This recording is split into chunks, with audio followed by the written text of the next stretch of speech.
Hello day students learners and friends. Class 12th history के chapter on Harappan civilisation का ये fourth notes tutorial part है। Means यहाँ पे हम मेन नोट्स पॉइंट्स लेते हैं टेकिंग सोशल डिफरेंस का। मुझे उम्मीद है कि आपने जो चैप्टर एक्सप्लेनेशन है वो देख लिया होगा, जहाँ पे हमने डिटेल में इनको समझाया है। यहाँ पे हम सिर्फ नोट्स पॉइंट लेंगे। तो पहला नोट पॉइंट है वो बरियल से रिलेटेड है।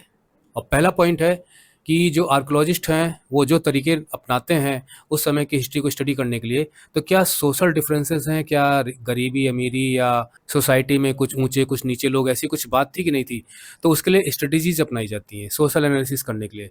तो आर्कोलॉजिस्ट क्या है, वो तरह तरह की स्ट्रेटजीज अपनाते हैं, जिसमें से एक है ये बरियल, जिससे वो वहाँ के बरियल्स के माध्यम से वो समझने की कोशिश करते हैं कि क्या सोशल इकोनॉमिक डिफरेंस रहे होंगे सेम कल्चर को फॉलो करने वाले लोगों में।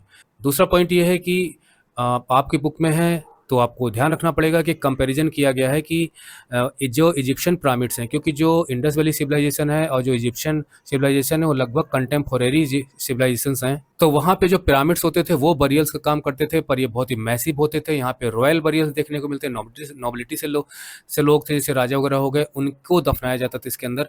यहाँ पे भी चीज़ें रखी जाती थी, कंटेंट्स वगैरह रखे जाते थे।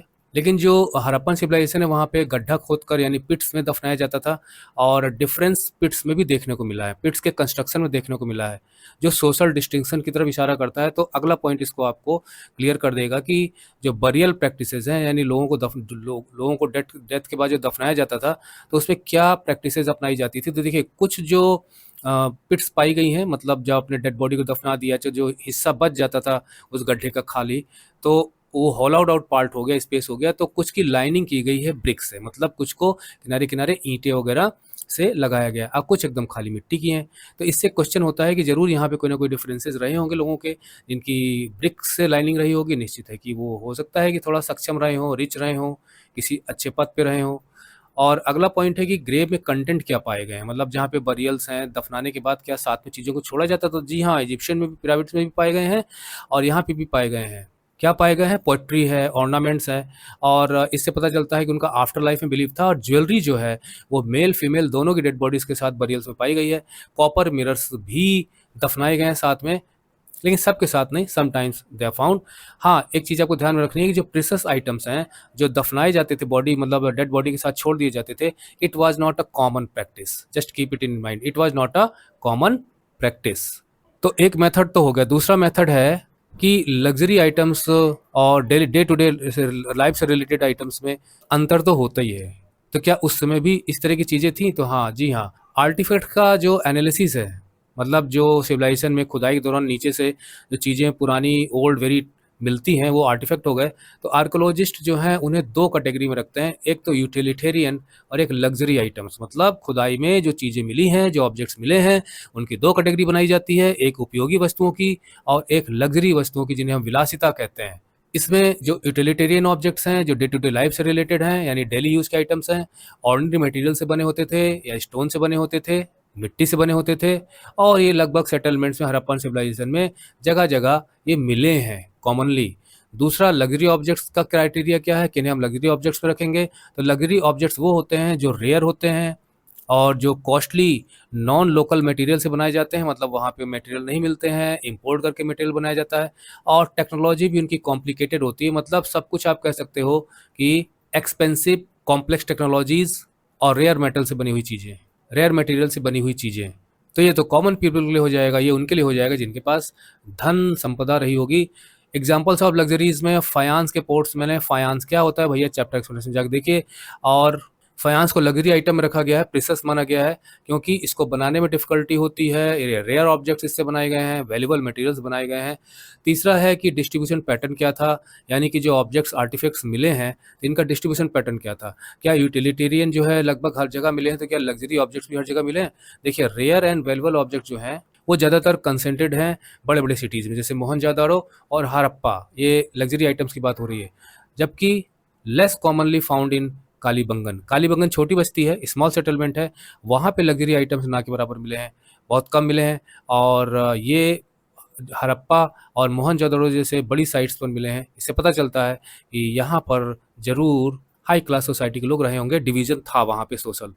इसके अलावा जो गोल्ड है वो तब भी प्रीशियस था और आज भी प्रीशियस है, तब भी रेयर था और आज भी रेयर है। और वो होर्ड्स में मिले हैं, मतलब कि जो मेटल वर्कर्स थे वो अपने होर्ड्स कंटेनर में रख देते थे। जैसे आज भी है कोई सुनार है तो वो सोना वगैरह मतलब स्टोर करके रखता है, फिर उनसे वो जेवरात बनाते रहता है समय समय पर डिमांड के अनुसार।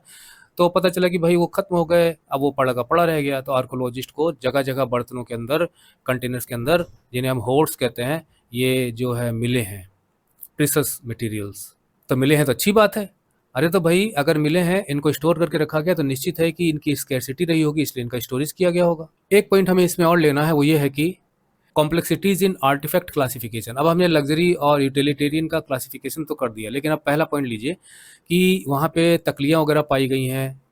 स्पिंडल तो तकली हो जाती है, और होल जो होता है वो इसके नीचे से गोल गोल लगा होता है, जिसकी वजह से आसानी से वो एक स्पीड मेंटेन करता है। ये थोड़ा भारी भी होता है। तो ये मिले हैं, लेकिन इसमें क्लासिफिकेशन प्रॉब्लम ये है कि अब ये लोग डेली में भी यूज़ करते होंगे, आम घरों में भी यूज़ होता होगा, लेकिन इनका क्लासिफिकेशन हम यूटिलिटेरियन में रखें कि लग्जरी में रखें, दिक्कत हो जाती है। क्योंकि कुछ स्पेंडल वॉल्स ऐसे भी मिले हैं जो रेयर मटेरियल से बने हुए हैं। उस समय का जो रेयर मटेरियल था वो फैंस था, तो इससे लाइन ब्लर हो जाती है कि कौन सी चीज़ें यूटिलिटेरियन में रखी जाएँ, कौन सी चीज़ें लग्जरी में रखी जाएँ। आज कार, एसी एक लग्जरी आइटम है और बाइक तो एक नॉर्मल चीज़ हो गई है। लेकिन एक समय था आज के 20-30-40 साल पहले, जब एक साइकिल, बाइसिकल भी किसी के घर पे होती थी, तो उसे काफ़ी, या शादी वगैरह में बाइसिकल मिलती थी, लोग कहते थे यार उसके शादी में उसको बाइसिकल मिली है, साइकिल मिली है। आज कोई शादी में देता है साइकिल? स्टेटस ही पूरा का पूरा बदल गया। तो लग्जरी और common day to day life का डिस्टिंक्शन बहुत प्रॉब्लम क्रिएटिव होता है। इसका ये लास्ट पॉइंट था। तो इसका मतलब जो है, जिनका डिस्ट्रीब्यूशन है बड़े सिटीज़ में, मोहनजोदड़ो, हड़प्पा वगैरह में पाई जाती हैं, रेयर आर्टिफैक्ट्स मिले हैं। इससे पता चलता है कि जो सोसाइटी थी, मतलब इट गिव्स अस इनसाइट कि पोटेंशियल सोशल हायरार्कीज़ वहाँ रही होंगी। वैसे तो रही होंगी, हमेशा रही हैं, आज भी, आगे भी रहेंगी। अभी करंट इरा में सोशल हायरार्कीज़ हैं, कास्ट वाइज़ हैं, और आपके पास कितना पैसा है, आप किस पद पे हैं, आपका पॉलिटिकल सोशल स्टेटस क्या है, इससे हायरार्कीज़ अपने आप बन जाती हैं। तो लास्ट पॉइंट था, ट्यूटोरियल नहीं खत्म होता है, अगला ट्यूटोरियल, तो लास्ट पॉइंट था, ये ट्यूटोरियल नहीं खत्म होता है, अगले ट्यूटोरियल फिर मुलाकात होगी। तब तक के लिए bye bye, study well and take care.